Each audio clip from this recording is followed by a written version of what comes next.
What kind of advice would you give to somebody who's looking at the prospect of divorce, or who just had it dropped in their lap? Oh my gosh. And That is often how it is. No Yeah. idea. It's like blindsided by it. What would you tell Well, them? I will say that, and I am going to say this now, if the divorce process has already begun, there's often not much you can do about it. But if there's any hope at all to salvaging the marriage, I would say that would be the number one priority. There are retreats out there like Retrovi, which is a Catholic, really emergency retreat for couples that feel like divorce is the next step. Oh, what's it called? Retrovi. Retrovi. Yes. And I went in Dallas. It didn't help us, but that doesn't mean that it won't help other people. So there are resources out there where I would say if you can save the marriage, save the marriage. Mm-hmm. That it really, it's just really sad how many broken families there are. If you can't save it, if you've done it, everything, and I want people to be able to look back and say, I did everything I could. Yeah. I tried. I did try.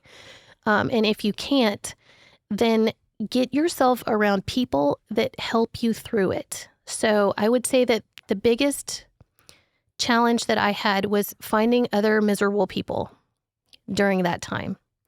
That was when I was making a lot of bad decisions because I was finding other people who were lost in their misery rather than finding people who were going to help me out of the muck. Spiritually speaking, emotionally speaking. So force yourself to be around the people that are going to lift you up and not enjoy the time down in the darkness with you, hope that's not too vague. So and then finding a deacon or a priest who can help you eventually if you do feel called to get an annulment, just to not be afraid of that and to not be afraid of, we're really so far past. We're in 2024. There should not be a stigma that your children are going to be illegitimate if your marriage is annulled. Mm-hmm. Let's get that out of our heads. Let's get that out of our heads.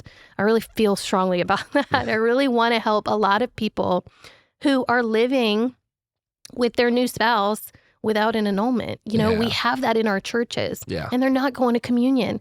Get an annulment. Oh, I almost did the banging. Get an annulment. Do it. It's so healing. Don't be afraid, but find those spiritual shepherds that can help you through it.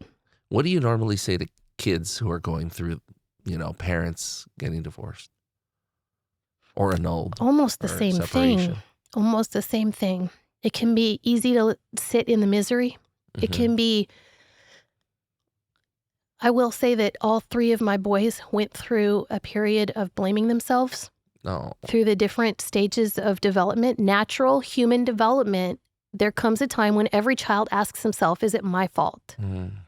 And it could be 3 years ago, 5 years ago, and they think, well, I was the last one born. It has to be my fault. Or was I too bad in kindergarten that it created a rift in the marriage? I mean, their brain really, we all do that. We kind of figure, what could I have done differently to save it? And the kids go through that as well. So telling them that it's not their fault, telling them that they need to find a good support network, telling them to find the friends that are going to help them through it and not let them wallow, but also they need to feel the feelings.